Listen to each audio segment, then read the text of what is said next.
Welcome to Goddesses. I'm your host, Blair Minerva.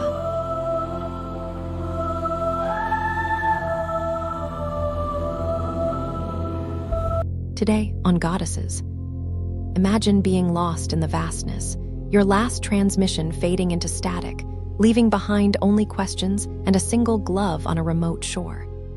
Today, we explore the courage to defy boundaries, leaving you to question, what oceans will you fly?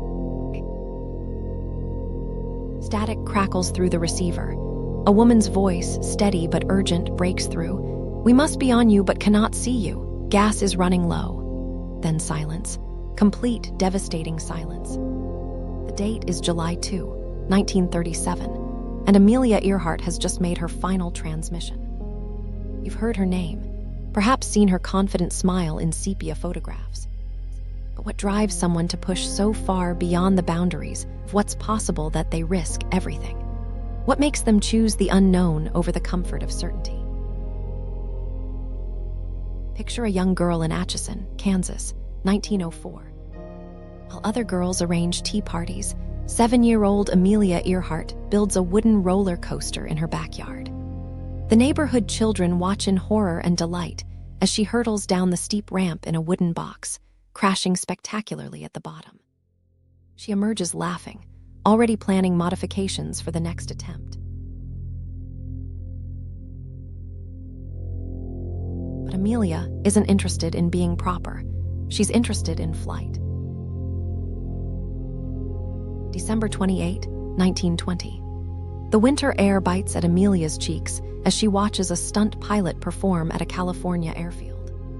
Something shifts inside her when the plane roars overhead. This isn't just entertainment. This is liberation. The next day, she takes her first flying lesson. Within 6 months, she's purchased her first plane, a second-hand Kinner Airster. She names it the Canary for its bright yellow color. The local papers mock her, a woman pilot, but Amelia doesn't hear them. She's too busy breaking records. By 1922, Amelia sets the women's altitude record, soaring to 14,000 feet. The air at that height is thin, the temperature below freezing. But up there, gender doesn't matter. The sky doesn't care if you're wearing a dress or trousers. It only cares if you have the courage to claim it. You know that feeling? When everyone says you're reaching too high, dreaming too big. When the sensible path lies clearly before you, but your heart pulls you toward the horizon. It's 1928. Charles Lindbergh has already conquered the Atlantic solo, becoming a global hero. When Amelia receives the call asking if she wants to be the first woman to cross the Atlantic, she doesn't hesitate. Never mind that she'll only be a passenger on this flight. It's a foot in the door, and Amelia has learned to transform small opportunities into launch pads. The crossing is brutal. Ice forms on the wings. The plane battles headwinds that threaten to push them back to America. For 20 hours, they fight through conditions that have claimed other pilots' lives. When they finally land in Wales, Amelia has proven something crucial. Women belong in the air. But being the first woman to isn't enough. Amelia wants to be the first person to. In 1932, she sets her sights on a solo transatlantic flight. Her new husband, George Putnam, supports her ambitions, but his worry is evident.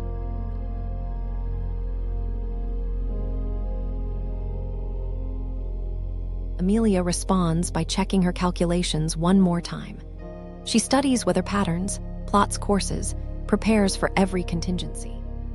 Because here's what most people miss about pioneers.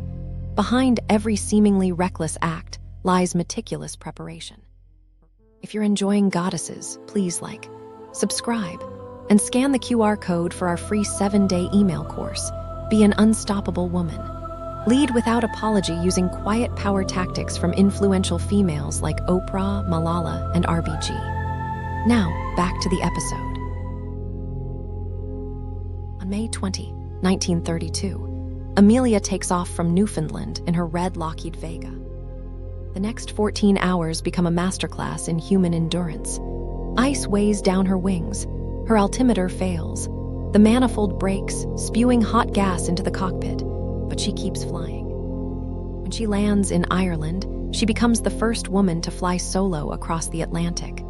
The world celebrates, but Amelia isn't finished, not even close. What the public doesn't see are the quiet moments. Amelia designing clothing for female pilots, creating practical fashions that allow freedom of movement. Founding the 99s, an organization supporting women in aviation. Writing articles encouraging women to pursue their dreams, regardless of society's expectations.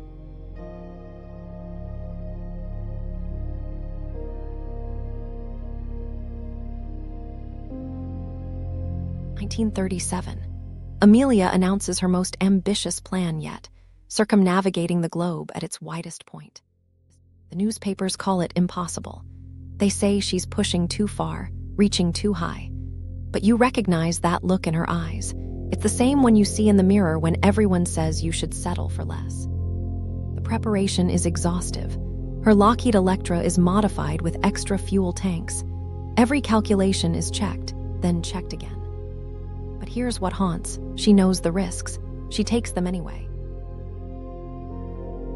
June 1, 1937. Amelia takes off from Miami with navigator Fred Noonan. They make it across South America, Africa, India, Southeast Asia.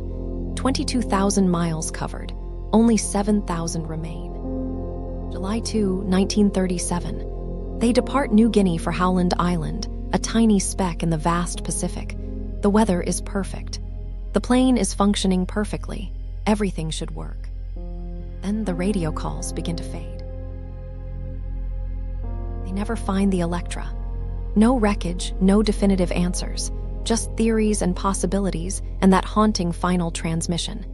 We must be on you, but cannot see you. Years later, they find a leather glove on a remote Pacific island. Tests suggest it's from the 1930s, possibly from a woman's flight suit. But that's not the point of this story. The real question isn't what happened to Amelia Earhart. The question is, what happens to you when you face your own Atlantic Ocean, when you stand at the edge of what's possible and what's expected? Amelia's life wasn't about breaking records. It was about breaking barriers. Every time she took off, she carried with her the dreams of countless women who were told they couldn't, shouldn't, mustn't. Today, female pilots still make up only about 7% of licensed aviators, but every one of them flies in Amelia's slipstream. Every woman who chooses an unexpected path, who refuses to accept that's not what proper ladies do, carries a piece of her legacy. So here's your challenge. What's your Atlantic Ocean? What boundary are you afraid to cross? What dream makes others uncomfortable because it's too big, too bold, too improper? Remember, the most difficult thing is the decision to act. Amelia made that decision every day of her life, until her final transmission faded into static over the Pacific. The rest is up to you. The question isn't whether you'll disappear trying to reach your dreams. The question is whether you'll disappear if you don't try at all. What will your radio call say? On the next episode of Goddesses, imagine a world where breaking barriers isn't just about gender, but also the color of your skin. After Amelia Earhart defied societal norms to become an aviation pioneer, we're left wondering, what if those boundaries were even harder to shatter? Next week, meet another trailblazer who took flight against all odds. You won't believe how she soared above racial injustice and proved that no barrier is too high for a dream. Please like, subscribe, and scan the QR code, or follow the pinned link to get our free 7-day email course. Be an unstoppable woman. 7 days, 7 iconic women. Master the art of quiet power, lead without apology, and turn femininity into your greatest weapon. Click the video that just popped up to watch the next one in this series.